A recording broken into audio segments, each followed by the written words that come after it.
आज का जो लेक्चर होगा वो पूरी तरह से डेडिकेटेड होगा फंडामेंटल राइट के आर्टिकल 16 पर। और इससे पहले मैंने फंडामेंटल राइट की 3 वीडियो अपलोड कर दी हैं, पार्ट 1, पार्ट 2 और पार्ट 3। ये पार्ट 4 होगा और आज पार्ट 4 के अंदर हम पूरी तरह से आर्टिकल 16 के बारे में डिटेल से कवर करने के लिए जा रहे हैं, जिससे आपको कोई कंफ्यूजन ना हो। देखिए, पीसीएस के लिए तो इतना काम चल जाएगा कि equality of opportunity in the public employment, this is the article 16। लेकिन अगर डेप्थ में चला जाए, जैसे उत्तराखंड पब्लिक सर्विस कमीशन के अंदर वो चीज़ों को डेप्थ में पूछता है, इवन मैं आपको दिखाऊंगा कि उसने कैसे बिहार पब्लिक सर्विस कमीशन के अंदर भी चीज़ों को डेप्थ में पूछा है, क्योंकि लास्ट में हम क्वेश्चन भी करने वाले हैं कि किस टाइप के क्वेश्चन पूछे गए हैं। इसलिए मतलब ऐसा नहीं है, कुछ ऐसे टॉपिक हैं पॉलिटी के अंदर जिनको आपको डिटेल में ही कवर करना पड़ता है। वो काम चला वाला काम नहीं होना चाहिए, अदरवाइज आपको मेंस लिखने में बहुत दिक्कत का सामना करना पड़ेगा। तो स्टार्ट करते हैं हम आज का लेक्चर। देखिए, फंडामेंटल राइट्स का ये आर्टिकल 16 होगा और इस आर्टिकल 16 के अंदर क्लॉज बनी हुई है। क्लॉज कैसे बनी हुई है? जैसे आर्टिकल 16 है, तो आर्टिकल 16 के अंदर क्लॉज बनी हुई है, क्लॉज 1, क्लॉज 2, क्लॉज 3 और क्लॉज 4, क्लॉज 5 एंड क्लॉज 6। कुछ क्लॉज बहुत इंपॉर्टेंट है, हर एक क्लॉज को देखेंगे, डिटेल से कवर करेंगे। तो सबसे पहले अब स्टार्ट करते हैं। आर्टिकल 16 क्या बोलता है? आर्टिकल 16 ये बोलता है कि आप सिटीजन ऑफ इंडिया के साथ भेदभाव नहीं कर सकते। उसके रिलीजन, उसके रेस, वो किस कास्ट से आता है, उसका क्या सेक्स है, कहाँ से डिसेंड करता है, और बर्थ ऑफ प्लेस मतलब रेजिडेंसी, रेजिडेंस, आप वो कहाँ पर जन्म है, उसका जन्म कहाँ पर हुआ है। तो इन बेसिस पर आप किसी भी सिटीजन के साथ डिस्क्रिमिनेशन नहीं करते, ये आर्टिकल यही बोलता है। अब ये तो इसकी शॉर्ट फॉर्म होगी, अब डिटेल से कवर करते हैं। देखिए, क्लॉज 1 क्या कहता है? आर्टिकल 16 का क्लॉज 1 क्या कहता है? क्लॉज 1 ये कहता है कि equality of opportunity for all the citizen. State जो है, स्टेट का मतलब यहाँ पर सेंट्रल गवर्नमेंट और स्टेट गवर्नमेंट दोनों को बोला गया है। स्टेट की डेफिनेशन काफ़ी बड़ी है, आर्टिकल 12 के अंदर मैंने कवर की है। तो स्टेट जो है किसी के साथ भी कोई भेदभाव नहीं करेगा।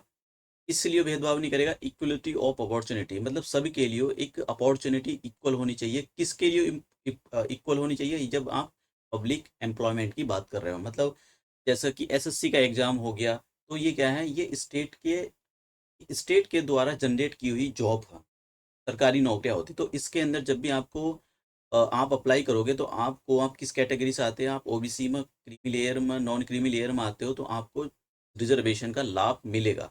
तो सरकार ये कहती है कि अब जब भी आप एम्प्लॉयमेंट दोगे, किसी के साथ कोई भेदभाव नहीं होना चाहिए। अब भेदभाव करेगी सरकार, अभी हम आगे देखेंगे। दूसरा क्या कहता है? दूसरा ये कहता है कि कोई भी आप किसी के साथ किसी भी टाइप का कोई भी भेदभाव नहीं करोगे। किस कंडीशंस पर नहीं करोगे? कि रिलीजन पर। दूसरी क्लॉज क्या कहती है? दूसरी क्लॉज ये कहती है कि religion, race, caste, sex, descent और place of birth and residence, किसी किसी पर भी, जब आप स्टेट गवर्नमेंट के अंदर, जो सेंट्रल गवर्नमेंट हो या स्टेट गवर्नमेंट हो, उसके अंदर किसी को रोजगार दे रहोगे, तो किसी के साथ डिस्क्रिमिनेशन नहीं करोगे। अब ये तो दो बातें हुई मोटी मोटी कि सरकार किसी के खिलाफ भी डिस्क्रिमिनेशन नहीं करती। लेकिन आर्टिकल 16 की क्लॉज 3 है, तो सरकार को थोड़ी, मतलब सरकार को कुछ ये भी बोलता है, सरकार को ये भी पावर देता है कि आप डिस्क्रिमिनेशन कर सकते हो। इसलिए डिस्क्रिमिनेशन कर सकते हो, डिस्क्रिमिनेशन इसलिए कर सकते हो कि सरकार, जो पार्लियामेंट एक ऐसी क्लॉज, एक ऐसा नियम बना सकती है कि मैं आपको ऐसे समझाता हूँ कि सपोज करो ये तमिलनाडु स्टेट है और ये बिहार स्टेट है। अगर कोई भी तमिलनाडु का बंदा बिहार पीसीएस के लिए अप्लाई करता है, तो पार्लियामेंट को ये पावर दी गई, स्टेट गवर्नमेंट को पावर नहीं दी गई, पार्लियामेंट को ये पावर दी गई है कि वो ये जो पब्लिक, इसका जो पब्लिक सर्विस कमीशन है, बिहार का जो पब्लिक सर्विस कमीशन है, ये अपनी कंडीशन में ये डाल देगा कि जो बिहार के जो लोग हैं, जो बिहार में जन्मे हो, केवल वही अप्लाई कर सकते हैं। तो फिर इस केस में बिहार और तमिलनाडु का बंदा बिहार के लिए अप्लाई नहीं कर सकता। ठीक है, तो ये क्लॉज कौन डाल सकता है? ये क्लॉज जो है, ऐसी ऐसी पावर दी गई है पार्लियामेंट को। तो पार्लियामेंट ऐसा कि आपका बर्थ ऑफ प्लेस कहाँ का है, ऐसी कंडीशन जनरेट कर सकता है। तो अभी बात हो रही थी कि किसी पर आप ये इस टाइप की रिस्ट्रिक्शन नहीं लगा सकते हो कि उसका जो उसकी जो कास्ट है, वो कहाँ पर जन्मा है, जैसा भी मैंने बताया कि वो कहाँ पर जन्मा है, उसकी क्या कास्ट है, इन पर आप रिस्ट्रिक्शन, इनके बेसिस पर आप रिस्ट्रिक्शन नहीं लगा सकते हो। लेकिन अब सरकार रिस्ट्रिक्शन लगा रही है, तो ये पावर रिस्ट्रिक्शन लगा सकते हो आप, रिस्ट्रिक्शन लगा सकती है। कौन लगा सकती है? केवल पार्लियामेंट ही ये इस टाइप की रिस्ट्रिक्शन लगा सकती है। अब फोर्थ क्लॉज क्या कहती है? फोर्थ क्लॉज काफी इंपॉर्टेंट है। फोर्थ क्लॉज ये कहती है कि सरकार को कोई भी नहीं रोक सकता है। स्टेट का मतलब यहाँ पर सेंट्रल गवर्नमेंट होती है, लोकल बॉडी होती है, सेंटर स्टेट गवर्नमेंट होती है। स्टेट की काफी बड़ी डेफिनेशन है कि स्टेट को कोई नहीं रोक सकता है। अगर स्टेट किसी पर्टिकुलर जो backward class of the citizen, backward class of the citizen, ये मतलब ये एक ऐसी क्लास है सिटीजन। देखिए मैं आपको यहाँ पर बताता हूँ, इसके अंदर क्या होगा, काफी सारी कास्ट होंगी, बैकवर्डनेस बैक। अब उनका एक ग्रुप, उनका एक उनके एक ग्रुप को बोला गया है बैकवर्ड क्लास। इस बैकवर्ड क्लास के अंदर, जो बैकवर्ड क्लास है, इसके अंदर काफ़ी सारी कास्ट होंगी जो पिछड़ी हुई होंगी। अब वैसे तो यहाँ पर आर्टिकल 16 के अंदर जो बैकवर्ड क्लास शब्द का यूज़ किया गया है वो सरकार ओबीसी के लिए यूज़ करती है। लेकिन आर्टिकल 15 क्लॉज 4 के अंदर socially and educationally backward class बोला गया है, तब भी उसका मतलब यही होता है कि ओबीसी ही उसका मतलब होता है। क्योंकि ओबीसी कोई एक कास्ट नहीं आती ओबीसी के अंदर, ओबीसी के अंदर काफ़ी सारी कास्ट, मतलब एक ग्रुप है। तो आर्टिकल 16 का क्लॉज 4 ये बोलता है कि सरकार को कोई भी नहीं रोक सकता, स्टेट को कोई भी नहीं रोक सकता है। अगर स्टेट ऐसा कोई रिजर्वेशन कर दे, इसमें कर दे रिजर्वेशन, अपॉइंटमेंट अगर अपॉइंटमेंट किया जा रहा है उसके लिए कोई रिजर्वेशन कर दे, या किसी को किसी के कोई पोस्ट निकली हो, उसके उस पोस्ट को किसी पर्टिकुलर पर्सन को दिया जा रहा है, लेकिन वो पर्सन ऐसा होना चाहिए कि वो बैकवर्ड क्लास से बिलोंग करता हो। अगर ऐसा कोई प्रावधान, ऐसा कोई प्रोविजन स्टेट करता है तो स्टेट को कोई नहीं रोक सकता है।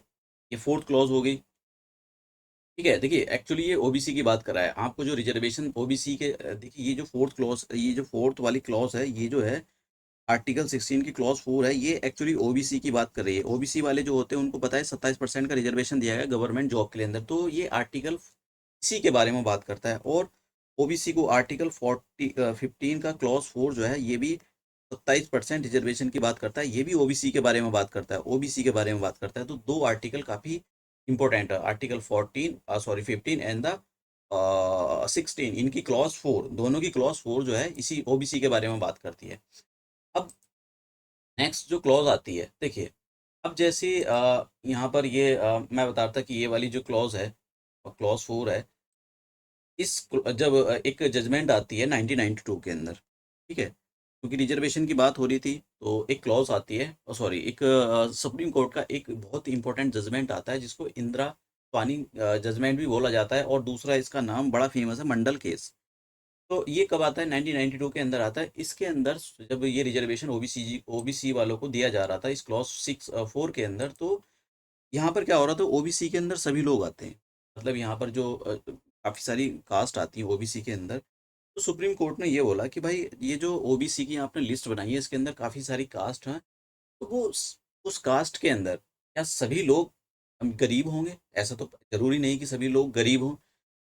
तो ओबीसी के अंदर बहुत सारी कास्ट हैं, इस कास्ट के अंदर सभी टाइप के लोग गए हैं, लेकिन हर एक कास्ट के लोग गरीब नहीं होंगे ना, कुछ अमीर होंगे। तो सुप्रीम कोर्ट ने इंदिरा स्वानी जजमेंट में ये बोला कि भाई आप जो ओबीसी की जो लिस्ट है इसमें जो क्रीमी लेयर वाला सिस्टम है, क्रीमी लेयर जो है, क्रीमी लेयर का मतलब जो अमीर लोग हैं जिनके पास बहुत पैसा है लेकिन वो ओबीसी की लिस्ट में आते हैं, तो उनको हटा दो, उनको रिजर्वेशन का लाभ नहीं मिलना चाहिए। तो नॉन क्रीमी लेयर वाले, मतलब जो ओबीसी की लिस्ट में जो गरीब लोग हैं, जिनकी सरकारी नौकरी नहीं है, जिसके पास बहुत कम ज़मीन है, 1-2 बीघा ज़मीन है, जिनके पास कोई दूसरा साधन नहीं है, उनको ही रिजर्वेशन का लाभ मिलना चाहिए। ये इंदिरा स्वानी जजमेंट के अंदर बोला गया था, सुप्रीम कोर्ट ने बोला था। तो सुप्रीम इंदिरा साहनी जजमेंट जब आया था, मंडल केस जब आया था, मतलब मंडल केस भी बोला जाता है इसको, 1992, तो सुप्रीम कोर्ट ने काफ़ी सारी चीज़ों के बारे में बोला। सुप्रीम कोर्ट ने ये बोला कि भाई आपने जो ओबीसी की जो लिस्ट बनाई इसमें क्रीमी लेयर वाला सिस्टम वो क्रीमी लेयर जो है ओबीसी में जो अमीर लोग हैं इनको हटाओ। तो सुप्रीम कोर्ट ने उनको क्रीमी लेयर बोला। तो इसके लिए सरकार ने एक कमेटी बनाई थी, उस कमेटी का नाम था रामनंदन कमेटी। रामनंदन कमेटी का काम यही था कि जो ओबीसी की लिस्ट थी उसके अंदर जो क्रीमी लेयर थे, जो अमीर लोग थे, उनको हटाना। तो सुप्रीम कोर्ट की जो इंदिरा सुहानी जजमेंट थी उसकी बात मान ली गई। मतलब देखिए ये वाली जो बात मान ली गई, इसके लिए गवर्नमेंट ऑफ इंडिया ने एक कमेटी बनाई। उस कमेटी का नाम था रामनंदन कमेटी। ये रामनंदन कमेटी का काम करेगी, जो ओबीसी की लिस्ट है उसके अंदर जो क्रीमी लेयर है उसके अंदर जो अमीर लोग हैं उनको हटा देगी। भाई आप तो पहले से ही अमीर हो, आपको क्यों, आपको किस बात का रिजर्वेशन? आपके लिए तो, आप तो वैसे ही हो, रिजर्वेशन तो गरीब लोगों के लिए है ना। चलो ठीक है, एक इंदिरा सुहानी सॉरी सुप्रीम कोर्ट ना एक पॉइंट बोला, उसकी बात भी मान ली। दूसरी बात सुप्रीम कोर्ट ने बोला कि भैया देखो, रिजर्वेशन जो है प्रमोशन में नहीं होना चाहिए। जैसे मान लो आपने भाई किसी को जॉब दे दी, जॉब तो दे दी, आप इनिशियल स्टेज में आपने जॉब दे दी, रिजर्वेशन देकर, लेकिन फिर आगे प्रमोशन में नहीं होना चाहिए। आपको सेक्रेटरी, ज्वाइंट सेक्रेटरी, ये सेक्रेटरी, वो सेक्रेटरी जब बनाना पड़ेगा, तो फिर भैया उसमें कोई रिजर्वेशन नहीं चलेगा। तो क्या सुप्रीम कोर्ट ने ये बोला था इंदिरा सुहानी जजमेंट के अंदर की रिजर्वेशन नहीं दे, वो जो प्रमोशन होगा उसमें रिजर्वेशन का लाभ नहीं मिलेगा। तो क्या सरकार ने ये बात को माना? नहीं, बिल्कुल ही माना। क्योंकि एक्चुअली हो ये रहा था, देखो मैं बताता हूँ हो क्या रहा है कि जो SC ST कम्युनिटी से लोग बिलोंग करते हैं, अगर आपने देखा है कि वो, उनका प्रमोशन नहीं हो पाता है, वो रोक दिया जाता है उनका। क्योंकि एक ब्यूरो जो IAS और IPS होते हैं उसके अंदर अगर आंकड़े को देखो आप, तो उसके अंदर जो SC ST से बिलोंग लोग करते हैं उनका प्रमोशन नहीं हो पाता है कहीं ना कहीं। मतलब एक ब्यूरोक्रेट की एक लॉबी बनी हुई है, वो उनका प्रमोशन होने नहीं देती है। तो तो इसलिए इन सारी चीज़ों को जो SC ST कम्युनिटी है उनके इंटरेस्ट को ध्यान में रखते हुए गवर्नमेंट ऑफ इंडिया ने सुप्रीम कोर्ट की ये बात नहीं मानी। तो आज का जो स्टेटस ये है कि जो प्रमोशन में, जो जब प्रमोशन होता है, प्रमोशन में भी रिजर्वेशन है SC ST के लिए। अब इसके लिए ये सरकार ने ये बात नहीं मानी, तो सरकार ने क्या काम किया, एक अमेंडमेंट किया, 77 अमेंडमेंट किया। तो सरकार जो है, सरकार ने 77 अमेंडमेंट किया। इस अमेंडमेंट के अंडर, ये जो अमेंडमेंट किया, इस अमेंडमेंट के अंदर सरकार ने क्या काम किया कि जो ये सुप्रीम कोर्ट था, सुप्रीम कोर्ट के जजमेंट को नलीफाई करने के लिए उसने एक क्लॉज जोड़ दी, 4A। इसमें ये बोल दिया कि सरकार अगर प्रमोशन में रिजर्वेशन लाती है SC ST कम्युनिटी के इंटरेस्ट के लिए, तो कोई भी उसको रोक नहीं सकता है। ठीक है। तो इंदिरा सुहानी की जो जजमेंट, ये जो थी, हाँ, ये रिजर्वेशन इन प्रमोशन, इसको गवर्नमेंट ऑफ इंडिया ने नहीं माना। फिर उसके बाद में इंदिरा सुहानी जजमेंट ने ये बोला कि जो रिजर्वेशन है भाई, वो 50% से ऊपर नहीं जाना चाहिए। SC ST और OBC का मिलाकर 50% से ऊपर नहीं जाना चाहिए। क्या इस बात को माना? हाँ जी। अभी भी कोई भी रिजर्वेशन इससे ऊपर नहीं दिया जाता है। अभी एक क्लॉज आया था, अभी हम देखेंगे, 6 क्लॉज आया था, आर्टिकल 60। और ये बोला गया कि जो कैरी फॉरवर्ड की पॉलिसी होती है वो 50% के रूल को वायलेट नहीं करनी चाहिए। अब तो एक सरकार ने इंदिरा सुहानी जजमेंट के अंदर सुप्रीम कोर्ट ने ये बोला था कि भैया, ये जो ओबीसी का जो आप कॉन्सेप्ट लाए हो, इस ओबीसी के लिए एक कमीशन बनाओ, नेशनल ओबीसी कमीशन। तो सरकार की इस बात को मानकर, सुप्रीम कोर्ट की इस बात को मानकर सरकार ने एक कमीशन बनाया, national commission for the backward classes. इस कमीशन का क्या काम होगा? इस कमीशन का काम ये होगा कि जो ओबीसी की लिस्ट होगी, ओबीसी की लिस्ट किसको इंक्लूड करना है ओबीसी को में, और किसको ओबीसी से निकालना है, तो इस national commission for the backward classes का ये काम होगा। तो सरकार ने ये बात मानी, सरकार ने नेशनल एक एक्ट बनाया और इस एक्ट के अंदर national commission for backward classes बना दिया।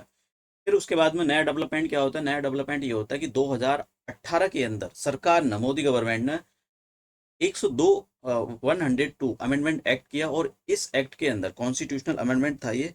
इस एक्ट के अंदर ये जो national commission for backward classes था, इसको एक एक्ट के अंदर जो बनाया गया था, अब इसको एक कॉन्स्टिट्यूशनल का स्टेटस दे दिया गया। मतलब अब ये बोल दिया गया कि भैया, ये जो national commission for backward classes है, इसको हम आर्टिकल 338B के अंडर इस्टेब्लिश कर रहे हैं, ना कि इसके अंदर इस्टेब्लिश कर रहे हैं। तो फिर क्या फ़ायदा हुआ? फ़ायदा ये हुआ, अब इसको कॉन्स्टिट्यूशनल बैकिंग मिल गई है पीछे से। कॉन्स्टिट्यूशन बैठ कह रहा है कि भैया, अब ये वाली body national commission for backward classes constitutional body है ये, ना कि स्टैट्यूटरी बॉडी। तो आपको इसके अंदर जो प्रोविजन हो गए वे करने ही पड़ेंगे।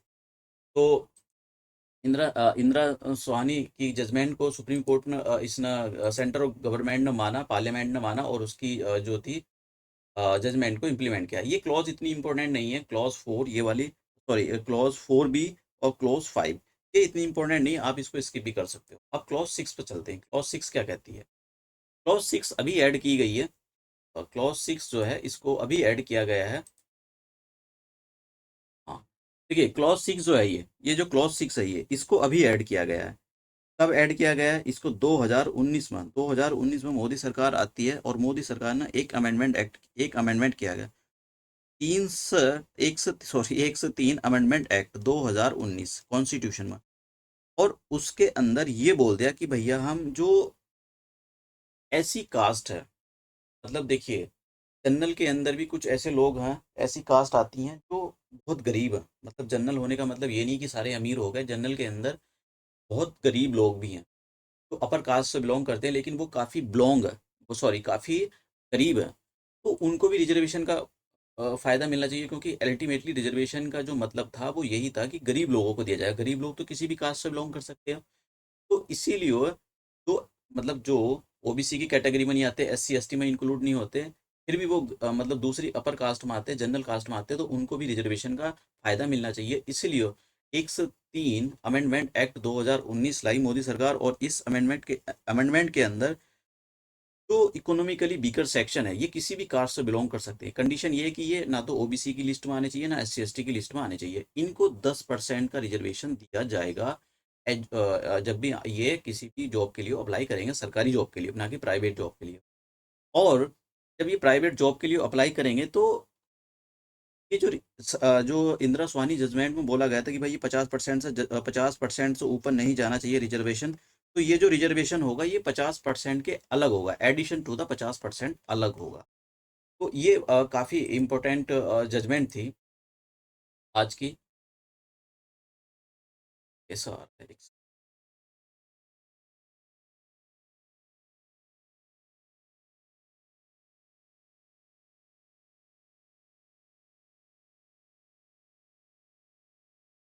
बार बार ये तो कुछ क्वेश्चन देखते हैं। ये थोड़ा परेशान कर रहा है स्लाइड में, पता नहीं ये बार बार कैसा आ रहा है। तो क्वेश्चन देखते हैं, क्वेश्चन कैसे पूछे गए हैं। देखिए इंदिरा स्वानी जजमेंट में किस बारे में बात की गई थी। मैं यहाँ पर देखिए क्वेश्चन में पहला क्वेश्चन ये है कि चलो इसको नेक्स्ट स्लाइड में ऐड करते हैं, और नेक्स्ट लेक्चर में इसको मैं ऐड करूँगा, क्योंकि ये जो है ये काफ़ी बार बार स्लाइड लिखी हुई आ रही है। मैं इसके जो क्वेश्चन बचे, ये वाले जो क्वेश्चन बच गए, मैं इसको नेक्स्ट लेक्चर में कंप्लीट करूँगा। तो आज का लेक्चर यहीं समाप्त करते हैं। Thank you.